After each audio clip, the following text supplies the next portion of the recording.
Dans le désert de Judée, à 400 mètres au-dessus de la mer Morte, se dresse un plateau rocheux qui va devenir le théâtre du drame le plus tragique de l'histoire juive ancienne. Masada, cette forteresse naturelle aux parois vertigineuses, porte un nom qui résonne encore aujourd'hui, comme un symbole de résistance absolue face à l'oppression.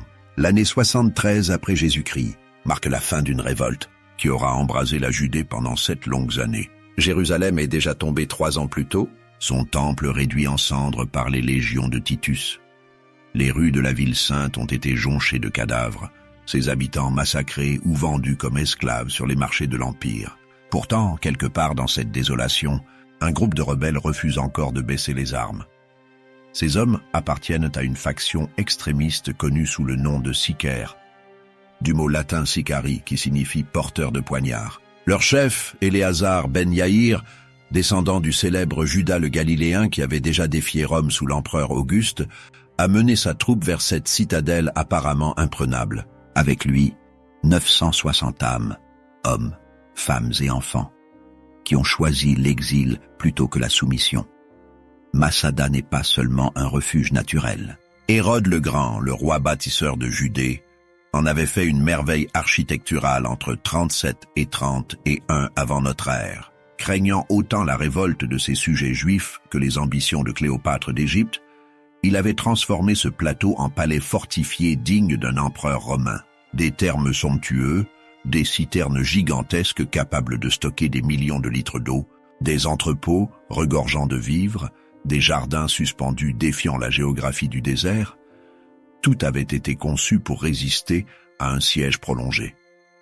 Mais en cette année 73, les splendeurs hérodiennes ne sont plus qu'un décor dérisoire pour une tragédie qui dépasse l'entendement, car les sicaires d'Éléazar ne sont pas des rebelles ordinaires. Leurs mains sont tachées du sang de leurs propres frères juifs, ceux qu'ils considèrent comme des collaborateurs de Rome.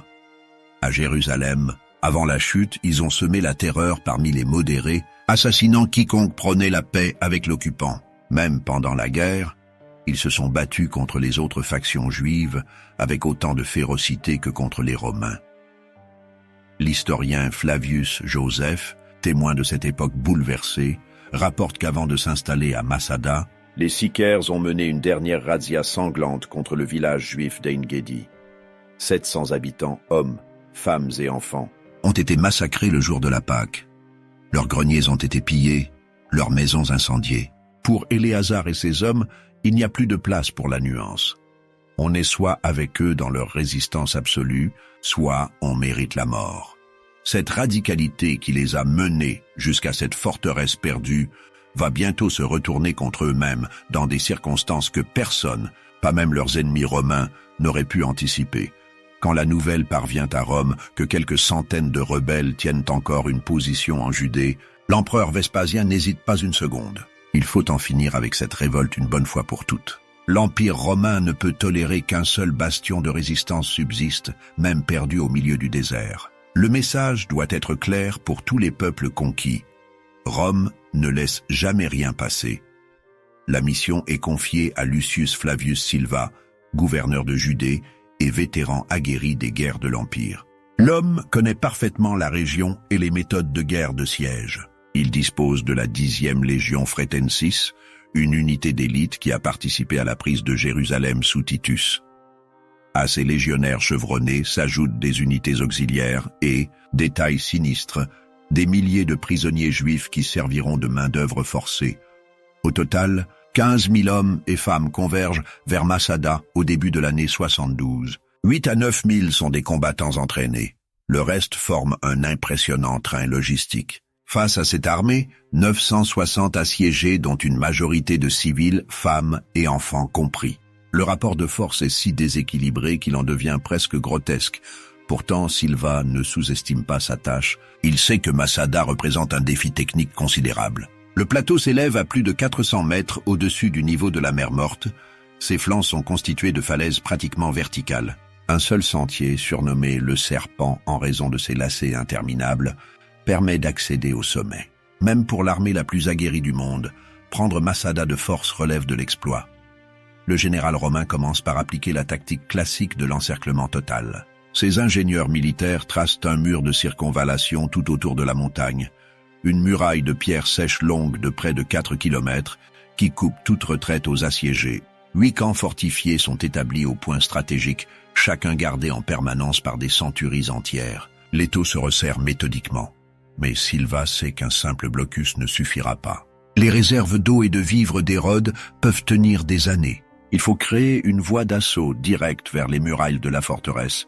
C'est alors que naît dans l'esprit du général romain un projet d'une audace technique inouïe, construire une rampe d'assaut géante qui permettra d'amener machines de guerre et légionnaires au niveau des remparts. L'endroit choisi se situe sur le flanc ouest de Masada, là où un éperon rocheux naturel, surnommé le promontoire blanc, s'avance vers le plateau. L'écart à combler mesure encore près de 70 mètres de hauteur et plusieurs centaines de mètres de longueur. Pour tout autre peuple de l'Antiquité, un tel projet aurait relevé de la pure folie. Pour les Romains, ce n'est qu'une question d'organisation et de détermination. L'ordre est donné. Il faut déplacer 1 demi-million de tonnes de terre et de pierre.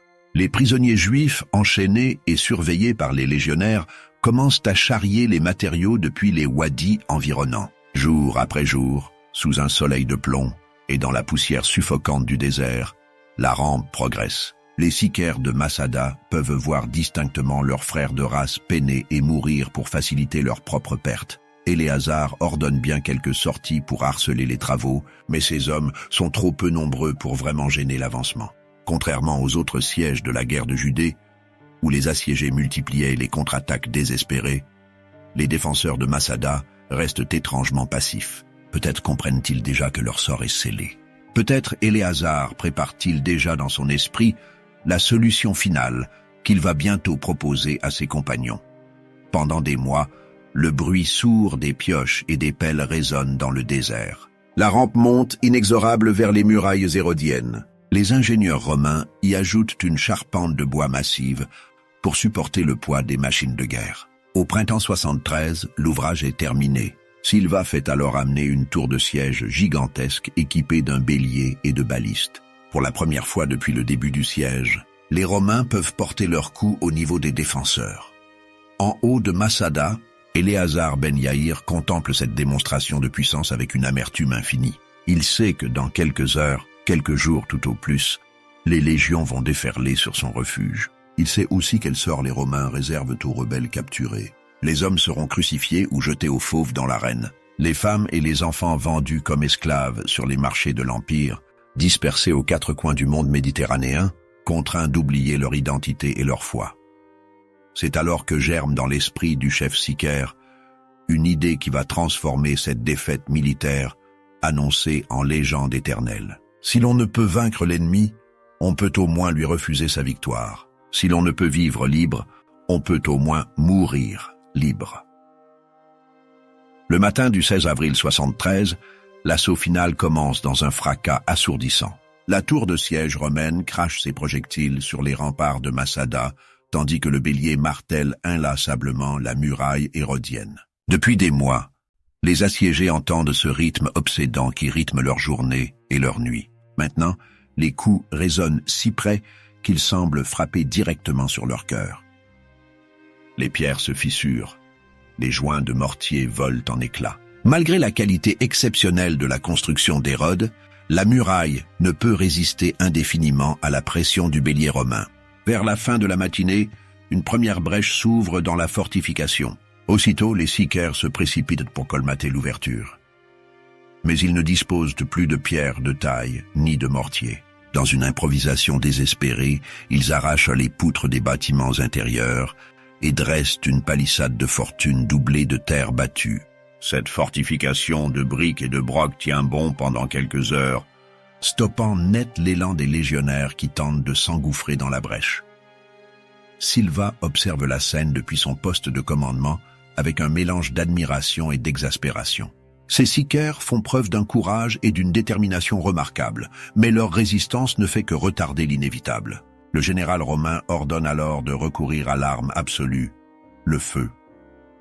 Des volées de flèches incendiaires s'abattent sur la palissade de bois. Les flammes prennent immédiatement dans le bois sec et se propagent avec une rapidité effrayante. Le vent du désert attise l'incendie qui bientôt dévore entièrement la fortification improvisée. Les défenseurs reculent en toussant, les yeux brûlés par la fumée. Mais au moment où Silva s'apprête à lancer l'assaut décisif, un phénomène météorologique inattendu vient bouleverser la situation. Le vent tourne brusquement et rabat les flammes vers la tour de siège romaine. Le feu gagne rapidement la charpente de bois de la machine de guerre, menaçant de détruire en quelques minutes le fruit de mois de labeur. Dans la panique, les légionnaires se précipitent avec des amphores d'eau pour éteindre l'incendie. Ils parviennent finalement à maîtriser les flammes, mais la tour de siège est gravement endommagée. Silva comprend qu'il faudra attendre le lendemain pour reprendre l'assaut dans de bonnes conditions. Cette péripétie, qui aurait pu passer pour un simple contretemps tactique, prend aux yeux d'Éléazar ben Yaïr une signification quasi mystique. Ce vent qui a sauvé Masada quelques heures de plus, n'est-ce pas un signe du Très-Haut, un répit accordé par la Providence pour préparer dignement la fin? Car le chef sicaire ne se fait aucune illusion sur l'issue du combat. Demain matin, les Romains reviendront en force. La brèche sera élargie, la résistance submergée. Dans quelques heures, le sort de chaque habitant de Masada sera scellé pour l'éternité. Tandis que la nuit tombe sur le désert de Judée, Éléazar convoque ses lieutenants dans les appartements privés du palais d'Hérode. L'homme qui va parler n'est plus seulement un chef de guerre. C'est un prophète de malheur qui va proposer à ses compagnons l'impensable. Transformer leur défaite en victoire spirituelle par un acte, sans une radicalité absolue. La réunion se prolonge tard dans la nuit. Quand elle se termine, les visages sont graves. Les décisions prises. Demain, les Romains trouveront Masada, mais ils ne trouveront pas de vaincu. À l'aube du 17 avril 73, alors que les premiers rayons du soleil embrasent les falaises de Masada, Éléazar ben Yaïr rassemble tous les habitants de la forteresse sur la grande esplanade du palais royal. Hommes, femmes, enfants, tous sont là. Le visage marqué par des mois de siège et l'angoisse de ce qui les attend. Le chef sicaire se dresse devant eux, silhouette sombre sur fond de ciel rougeoyant. Cet homme de 40 ans environ porte sur ses épaules le poids d'une tradition familiale de résistance à Rome qui remonte à son arrière-grand-père Judas le Galiléen. Mais aujourd'hui, il ne s'agit plus de résister. Il s'agit de transcender la défaite par un acte qui marquera l'histoire pour l'éternité. Mes amis fidèles, commence-t-il d'une voix qui porte dans le silence du matin, il y a longtemps que nous avons résolu de ne servir ni les Romains, ni personne d'autre que Dieu seul, qui est le véritable et juste maître de l'humanité. Le moment est venu de prouver notre détermination par nos actes. Ces premiers mots résonnent comme un rappel des valeurs qui ont guidé leur révolte. Pour les sicaires, la liberté n'est pas négociable. Être libre, c'est n'obéir qu'à Dieu et à sa conscience. Servir un empereur qui se prétend divin, c'est commettre le pire des blasphèmes. Jusqu'à présent, nous n'avons jamais accepté l'esclavage, même quand il ne présentait aucun danger. Nous ne devons pas nous déshonorer maintenant. Nous étions les premiers à nous révolter contre les Romains. Nous sommes les derniers à les combattre. Je ne peux que considérer comme une faveur que Dieu nous accorde, qu'il soit encore en notre pouvoir de mourir noblement et dans la liberté. Éléazar marque une pause, laissant ses paroles pénétrer dans les cœurs. Autour de lui, les visages se crispent. Certains commencent à comprendre où il veut en venir. D'autres refusent encore d'y croire. Notre sort à l'aube est certain. Nous serons capturés. Mais il nous reste encore le libre choix d'une mort noble avec ceux qui nous sont les plus chers. Ainsi, nos épouses ne seront pas déshonorées par les soldats romains. Nos enfants ne seront pas réduits en esclavage. Les premières protestations s'élèvent dans l'assemblée. Des femmes serrent leurs enfants contre elles, des hommes secouent de la tête en signe de refus. Mais Éléazar poursuit, sa voix se faisant plus pressante. La mort nous délivrera de tous nos maux. Elle nous rendra notre liberté éternelle. Nous qui possédons encore nos âmes pures, partons ensemble vers l'au-delà. Car l'âme humaine est immortelle et éternelle, faite de la substance même de Dieu. Cette évocation de l'immortalité de l'âme révèle l'influence des doctrines philosophiques grecques sur la pensée juive de l'époque. Pour Éléazar, la mort n'est pas une fin, mais une libération. L'âme, parcelle divine emprisonnée dans un corps mortel, retrouve sa véritable patrie dans l'au-delà. Regardez nos réserves de vivre, nous ne mourrons pas de faim. Elles témoigneront quand nous ne serons plus que ce n'est pas le besoin qui nous a soumis, mais que nous avons préféré la mort à l'esclavage. Cet argument frappe les esprits. En laissant intacts les greniers de Massada, les Sicaires prouveront aux Romains qu'ils auraient pu tenir plus longtemps. Leur mort apparaîtra non comme un acte de désespoir, mais comme un choix délibéré et réfléchi. Mais les résistances restent fortes. Le suicide est formellement interdit par la loi juive. Tuer des innocents, a fortiori des enfants, constitue un crime abominable. Comment Éléazar peut-il demander à des pères d'égorger leurs propres fils, à des maris de massacrer leurs épouses? Le chef sicaire a prévu cette objection. Il reprend la parole avec une autorité redoublée. Depuis le commencement du monde, selon les lois éternelles de Dieu, les générations humaines sont condamnées à mourir. Les plus nobles d'entre les hommes sont ceux qui supportent courageusement cette loi et qui attendent avec impatience le moment de rendre leurs âmes à celui qui les leur a prêtées. Ils développent alors une véritable théologie de la mort volontaire. Dieu lui-même a voulu que les hommes meurent. Anticiper cette mort quand les circonstances l'exigent, c'est faire preuve de sagesse et de piété. C'est échapper aux souillures de ce monde pour rejoindre la pureté originelle. Nous allons mourir avant d'être esclaves de nos ennemis. Comme hommes libres, nous partirons de ce monde avec nos enfants et nos épouses. Nos lois nous l'ordonnent, nos épouses et nos enfants nous le demandent. Cette dernière affirmation est manifestement excessive. Les épouses et les enfants ne demandent certainement pas à mourir. Mais Éléazar sait qu'en temps de crise extrême, il faut parfois forcer le destin. Il se présente comme l'interprète de la volonté divine et de l'intérêt supérieur du peuple juif. L'effet de ce premier discours est mitigé. Une partie de l'assemblée semble ébranlée, mais beaucoup résistent encore. Éléazar comprend qu'il faut frapper plus fort, utiliser des arguments plus émotionnels. Il reprend donc la parole pour un second discours encore plus pathétique. Allons-nous attendre que les Romains nous prennent vivants? Pensez-vous qu'ils nous traiteront avec clémence? N'avez-vous pas vu ce qu'ils ont fait à Jérusalem? N'avez-vous pas entendu parler des tortures qu'ils infligent aux prisonniers? Il évoque alors les horreurs de la guerre, les crucifixions en masse, les viols, les enfants arrachés à leur mère pour être vendus sur les marchés aux esclaves. Il peint un tableau si sombre du sort qui attend les captifs que la mort commence à apparaître comme une délivrance. Hâtons-nous donc de mourir. Que ce soit là notre gloire à nous et à nos enfants, car il est encore possible de mourir dans l'honneur. Il ne le sera plus si nous tombons vivants entre leurs mains. Peu à peu, les résistances faiblissent. L'éloquence d'Éléazar, la peur de l'avenir, la fatigue du siège, tout concourt à faire accepter l'inacceptable. Quand le chef sicaire propose finalement le mode opératoire de ce suicide collectif, la majorité de l'Assemblée a déjà basculé.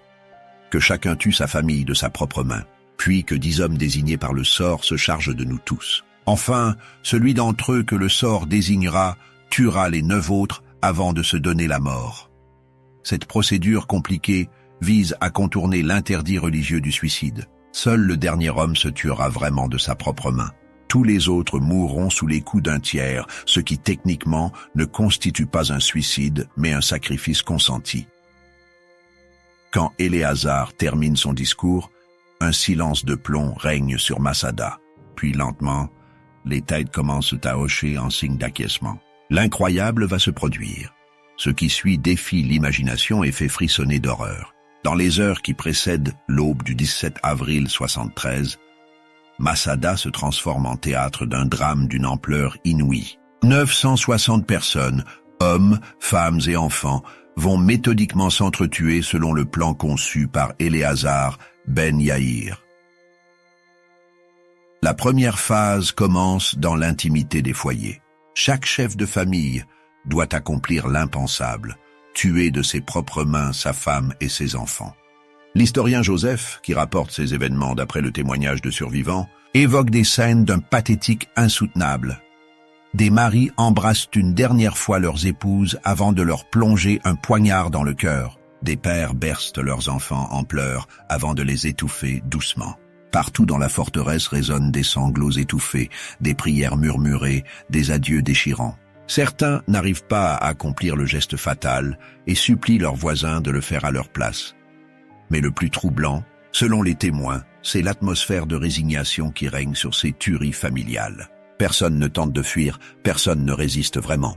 Une sorte de transe collective semble s'être emparée des habitants de Massada, comme si la force de conviction d'Éléazar avait réussi à anesthésier leur instinct de survie. Les enfants eux-mêmes, bien qu'effrayés, ne cherchent pas à échapper à leur sort. Joseph précise qu'ils tendaient le cou à leur bourreau, preuve que l'endoctrinement sicaire avait profondément marqué même les plus jeunes. Pour ces enfants élevés dans la haine de Rome et l'amour de la liberté absolue, mourir libre vaut mieux que vivre esclave.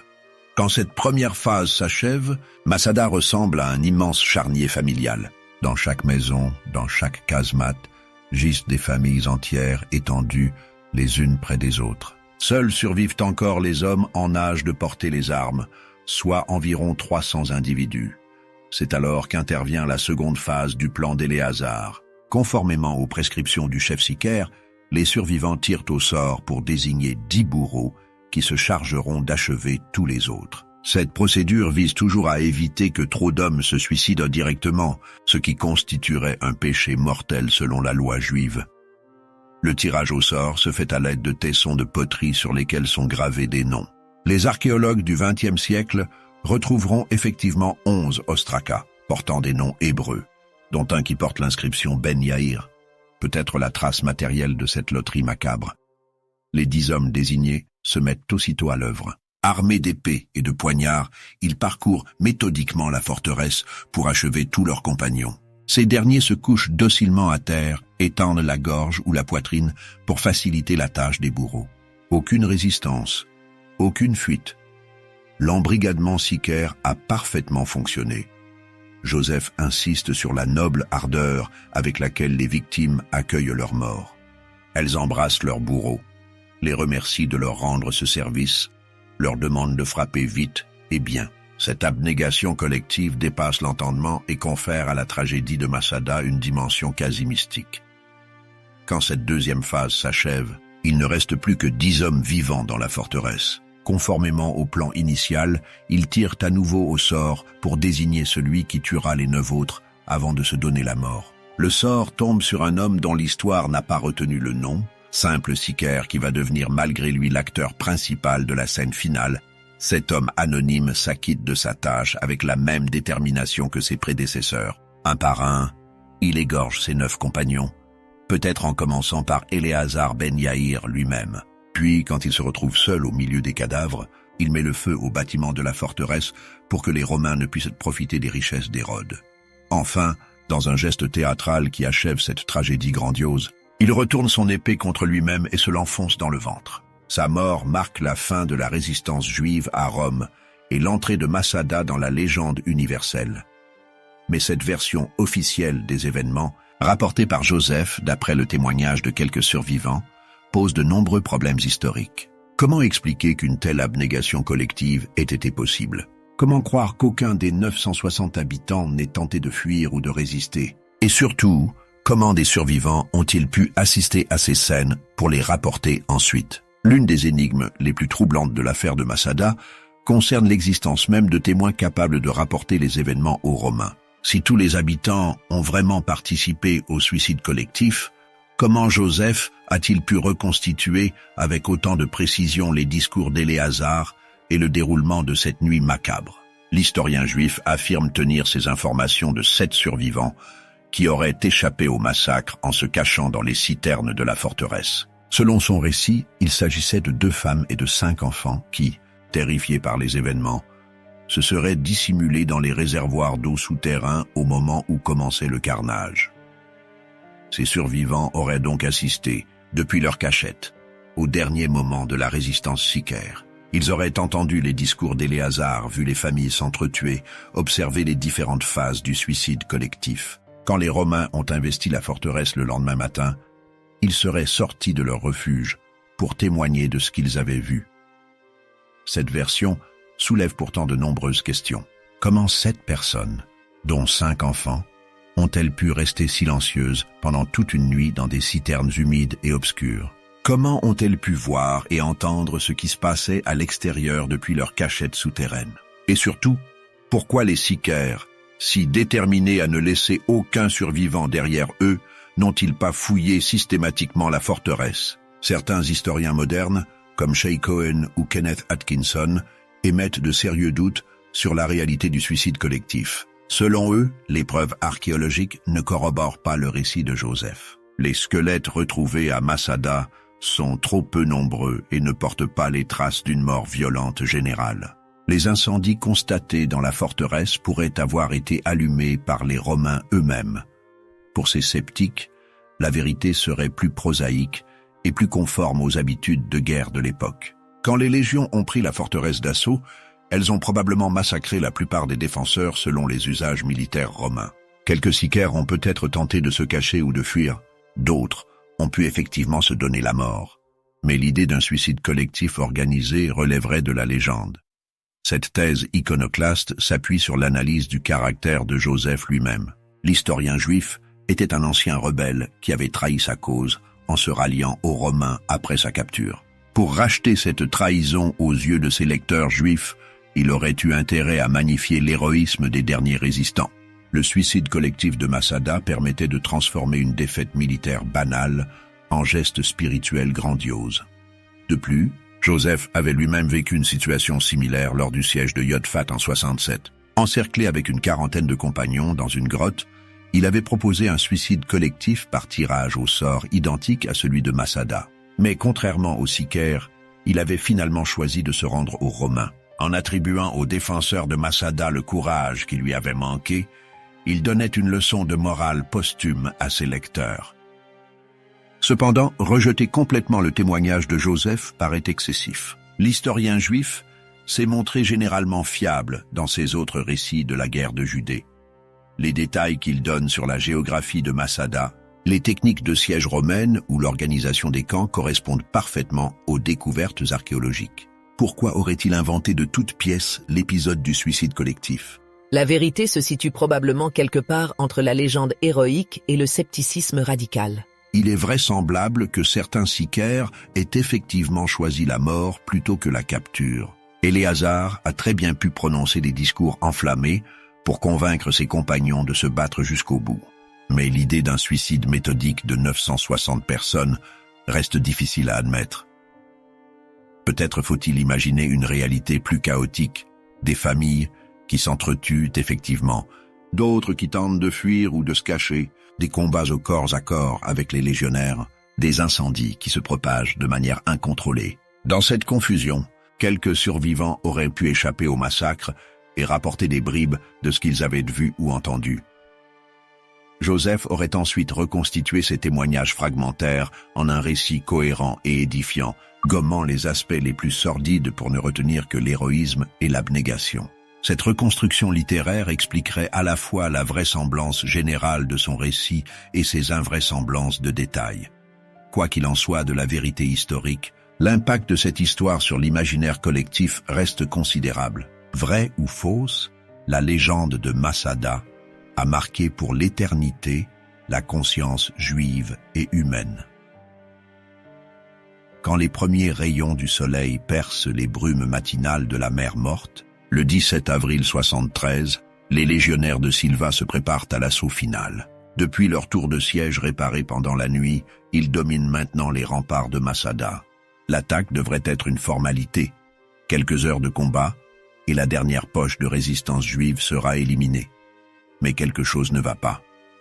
Aucun défenseur n'apparaît sur les murailles. Aucune flèche ne siffle depuis les créneaux. Un silence de mort pèse sur la forteresse, troublé seulement par le crépitement d'incendie qui semble faire rage à l'intérieur de l'enceinte. Silva donne néanmoins l'ordre d'attaque. Les légionnaires s'engouffrent par la brèche ouverte la veille et progressent prudemment dans les ruines fumantes du palais d'Hérode. Ils s'attendent à tout moment à tomber dans une embuscade, à subir un assaut désespéré des derniers sicaires. Mais rien ne vient. Progressivement, l'horrible vérité se dévoile. Dans chaque bâtiment, dans chaque casemate, gisent des corps étendus dans des mares de sang. Des familles entières sont allongées les unes près des autres, comme si elles avaient choisi de mourir ensemble. Partout règne cette propreté macabre qui trahit une mort volontaire et organisée. Les soldats romains, pourtant habitués aux horreurs de la guerre, restent pétrifiés devant ce spectacle. Ils ont participé au sac de Jérusalem, ils ont vu des milliers de crucifixions, ils connaissent toutes les formes de violence que peuvent infliger les hommes. Mais cette hécatombe silencieuse et méthodique les dépasse. Joseph rapporte que les légionnaires, au lieu d'exulter comme devant des ennemis vaincus, admirèrent la noblesse de leur résolution. Ces soldats professionnels, formés à mépriser la faiblesse et à célébrer la victoire, se trouvent confrontés à un courage d'une nature totalement différente. Face à cette abnégation collective, leur triomphe militaire prend un goût de cendre. C'est alors que surgissent des citernes les 7 survivants dont parle Joseph, 2 femmes et 5 enfants qui racontent aux Romains stupéfaits ce qui s'est passé pendant la nuit. Leur témoignage achève de transformer la victoire de Silva en une étrange défaite morale, car les Sicaires ont parfaitement réussi leur pari. En refusant de donner à Rome le spectacle de leur humiliation, ils ont privé l'Empire de sa satisfaction légitime. Au lieu de ramener des milliers d'esclaves et un butin considérable, Silva ne rapporte que des cadavres et une forteresse incendiée. Pire encore, ce geste désespéré va se retourner contre la propagande impériale. Partout dans l'Empire, le bruit va se répandre qu'une poignée de Juifs fanatiques a préféré la mort à la soumission. Cette histoire va nourrir tous les mouvements de résistance futurs, toutes les révoltes contre l'autorité romaine. Silva comprend instinctivement le danger. Il fait rassembler tous les objets de valeur qui ont échappé aux flammes et ordonne d'enterrer dignement les morts. Puis il fait rédiger un rapport officiel qui minimise l'aspect héroïque des événements. Dans sa version, les Sicaires apparaissent comme des fanatiques criminels qui ont préféré massacrer leur propre famille plutôt que d'affronter courageusement les légions. Mais il est trop tard. L'histoire de Massada échappe déjà au contrôle romain. Les survivants parlent, les soldats racontent, les marchands colportent. En quelques mois, le récit du suicide collectif se répand dans tout l'Orient méditerranéen, déformé et amplifié par chaque transmission. Pour les Juifs de la diaspora, traumatisés par la destruction du temple et la dispersion de leur peuple, Massada devient le symbole d'une résistance absolue. Ces martyrs ont prouvé qu'on peut rester libre même dans la défaite, qu'on peut vaincre l'ennemi en lui refusant sa victoire. Paradoxalement, cette défaite militaire se transforme en victoire spirituelle. Les Sicaires d'Éléazar ben Yahir, ces extrémistes sanguinaires qui avaient semé la terreur parmi leurs propres frères, deviennent post-mortem des héros de la liberté. Leurs gestes désespérés transcendent ces motivations originelles pour accéder au rang de mythe universel. Silva, lui, rentre à Rome avec un sentiment mitigé. Techniquement, il a accompli sa mission. La révolte juive est définitivement écrasée, la paix romaine restaurée en Judée. Mais cette victoire a un goût amer. En voulant faire un exemple pour décourager toute velléité de rébellion future, il a involontairement créé un contre-exemple qui va inspirer tous les opprimés de l'Empire. L'ironie de l'histoire veut que cette ultime bataille de la guerre de Judée, remportée sans combat par les Romains, se révèle finalement plus coûteuse politiquement que toutes leurs défaites précédentes. En donnant la mort à 960 personnes, les Sicaires ont infligé à Rome une blessure symbolique qui ne cicatrisera jamais complètement.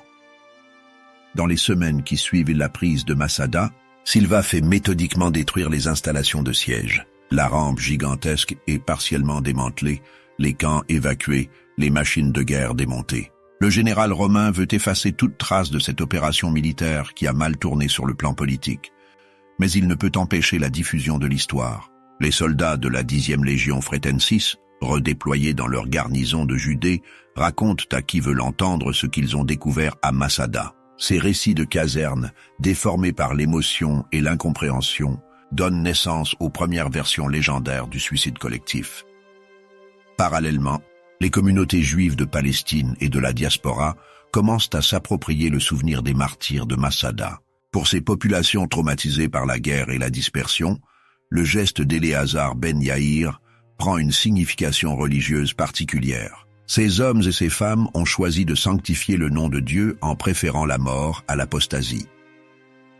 Curieusement, les autorités rabbiniques officielles restent silencieuses sur l'événement. Le Talmud, cette encyclopédie de la sagesse juive qui recense tous les faits marquants de l'époque, ne mentionne jamais Massada. Cette omission délibérée s'explique probablement par l'embarras des sages face au caractère problématique du suicide collectif. Car, si l'intention des Sicaires était louable, éviter l'apostasie et l'esclavage, leur méthode pose de graves problèmes éthiques. La loi juive interdit formellement le suicide et considère comme un crime abominable le meurtre d'innocents. Comment les rabbins pourraient-ils cautionner des hommes qui ont égorgé leurs propres enfants? même pour les sauver d'un sort pire. Cette ambiguïté morale explique que la mémoire de Masada reste longtemps confinée dans les milieux populaires, loin des écoles rabbiniques officielles. L'histoire se transmet oralement, se déforme et s'enrichit au fil des générations, jusqu'à devenir plus légende qu'histoire. Il faut attendre l'œuvre de Joseph pour que le récit de Masada soit fixé par écrit. Mais l'historien juif écrit en grec pour un public romain cultivé. Son « Histoire de la guerre des Juifs », rédigé vers 75-79, vise à expliquer aux lecteurs de l'Empire les causes et le déroulement de la révolte juive. Masada n'y occupe qu'une place secondaire, comme épilogue dramatique d'un conflit déjà terminé. Pendant des siècles, le souvenir de la forteresse sombre dans l'oubli. Les Juifs médiévaux, confrontés à d'autres persécutions et d'autres défis, n'ont guère le temps de s'apitoyer sur le sort de Sycher, qui leur paraissent bien lointains. L'histoire de Masada ne survit que dans quelques manuscrits de Joseph, recopiés dans les monastères chrétiens d'Orient. Il faut attendre la Renaissance et les grandes découvertes géographiques pour que des voyageurs occidentaux redécouvrent le site de Masada. Les premiers explorateurs, souvent des pèlerins en route vers Jérusalem, sont frappés par la beauté sauvage de ce plateau rocheux perdu au milieu du désert. Mais ils ne font pas encore le lien avec l'histoire rapportée par Joseph. Ce n'est qu'au XIXe siècle, avec le développement de l'archéologie scientifique et l'exploration systématique de la Palestine, que l'identification devient certaine. Les ruines découvertes au sommet du plateau correspondent exactement aux descriptions de l'historien juif. La rampe romaine, en particulier, frappe tous les observateurs par ses dimensions gigantesques, mais c'est surtout au XXe siècle, avec la renaissance du mouvement sioniste et la création de l'État d'Israël, que Masada retrouve une actualité politique brûlante. Pour les pionniers juifs qui s'installent en Palestine, puis pour les citoyens du jeune État hébreu, l'histoire des Sychers d'Éléazar ben Yaïr prend une résonance particulière. Ces hommes et ces femmes qui luttent pour reconstruire une patrie juive en Terre Sainte voient dans les défenseurs de Masada des précurseurs de leur propre combat. Le slogan « Masada ne tombera plus jamais » devient un cri de ralliement pour une génération qui veut effacer des siècles d'exil et d'humiliation près. De 2 millénaires se sont écoulés depuis cette nuit d'avril, 73 ou 960 hommes, femmes et enfants ont choisi la mort plutôt que l'esclavage. Pourtant, l'écho de Masada résonne encore aujourd'hui à travers le monde avec une force inentamée. Cette persistance remarquable s'explique par la nature même du drame qui s'est joué sur ce plateau rocheux. Masada ne raconte pas seulement l'histoire d'un siège militaire ou d'une révolte ratée. C'est le récit d'une confrontation absolue entre deux conceptions irréconciliables de l'existence humaine. D'un côté, l'ordre impérial romain fondé sur la soumission et l'efficacité, de l'autre l'idéal sychaire de liberté absolue jusqu'à la mort. Cette opposition dépasse largement le cadre du conflit judéo-romain. Elle traverse toute l'histoire humaine sous des formes diverses. On la retrouve dans la résistance des Gaulois face à César, des Indiens face aux conquistadors, des résistants européens face aux nazis, des dissidents soviétiques face au communisme. Chaque fois, c'est le même choix tragique entre la survie physique et la survie spirituelle. Masada offre l'exemple extrême de ceux qui choisissent la seconde option. En refusant de voir leurs enfants élevés comme esclaves, leurs femmes violées par les soldats ennemis, leurs traditions religieuses bafouées, les Sychers d'Éléazar ben Yaïr ont voulu préserver quelque chose qu'ils jugeaient plus précieux que la vie même, leur âme collective. Cette notion d'âme collective, si étrangère à l'individualisme moderne, constituait l'essence même de l'identité juive antique. Pour ces hommes et ces femmes, survivre physiquement en abandonnant leur foi et leurs valeurs équivalait à une mort spirituelle, pire que la mort réelle. En choisissant de mourir juifs et libres, ils assuraient paradoxalement la survie éternelle de leur peuple. Cette intuition s'est révélée prophétique. 2000 ans après Masada, le peuple juif existe toujours, alors que l'Empire romain a disparu depuis longtemps. Les descendants spirituels d'Éléazar ben Yaïr ont reconstitué un État en Terre Sainte, tandis que les héritiers de Silva ne sont plus que poussière archéologique. Cette revanche posthume ne doit pas masquer les aspects problématiques de l'épisode de Masada. Le suicide collectif, même motivé par les intentions les plus nobles, reste un acte moralement discutable.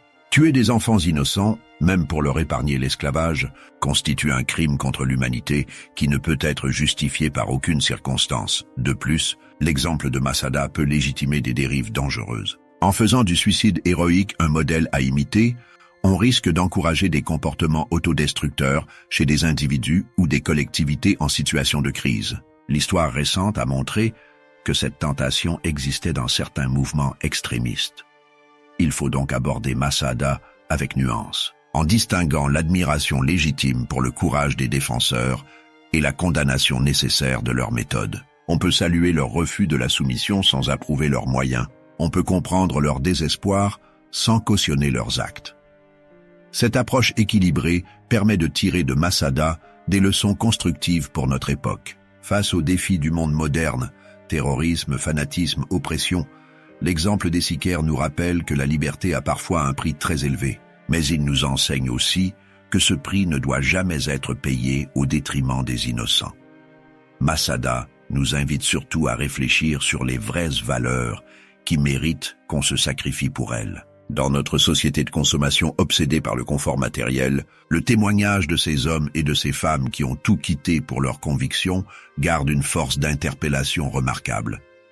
Car au-delà de toutes les controverses historiques et morales, Masada pose une question simple et terrible. Pourquoi seriez-vous prêt à mourir? Cette interrogation, que la plupart d'entre nous préfèrent éviter, constitue pourtant le test ultime de l'authenticité humaine. Les sicaires d'Éléazar Ben Yahir ont apporté leur réponse dans le sang et les larmes. 2000 ans plus tard, leur témoignage continue de nous questionner sur nos propres priorités et nos propres engagements. En ce sens, Masada n'appartient pas seulement au passé. C'est un miroir tendu à chaque génération, un appel permanent à l'exigence et à la responsabilité. Aujourd'hui, quand les touristes gravissent le sentier du serpent ou empruntent le téléphérique moderne pour accéder au sommet de la forteresse, ils ne viennent pas seulement visiter des ruines antiques, ils viennent confronter leur certitude contemporaine au défi éternel de Masada. Qu'est-ce qui vaut vraiment la peine d'être vécu? Et accessoirement, qu'est-ce qui vaut la peine d'être défendu jusqu'à la mort? La réponse à ces questions appartient à chacun. Mais le simple fait de se les poser constitue déjà un hommage à la mémoire de ces 960 hommes, femmes et enfants qui, par leurs gestes extrêmes, ont gravé leur nom dans la conscience universelle. Masada demeure ainsi bien plus qu'un épisode de l'histoire juive ou romaine. C'est devenu un symbole planétaire de la résistance humaine face à l'oppression. Un testament spirituel légué par l'Antiquité au monde moderne. Dans sa beauté tragique et sa vérité terrible, cette histoire continue de nous enseigner que certaines valeurs transcendent la mort elle-même. Et c'est peut-être là, finalement, la vraie victoire d'Éléazar Ben Yahir et de ses compagnons. En refusant de survivre dans la honte, ils ont conquis l'immortalité dans la mémoire humaine. Leur défaite militaire s'est muée en triomphe spirituel. Leur fin tragique est devenue commencement éternel. Masada ne tombera plus jamais, non parce que ses murailles seraient indestructibles, mais parce que l'esprit qui l'habite a rejoint le patrimoine inaliénable de l'humanité.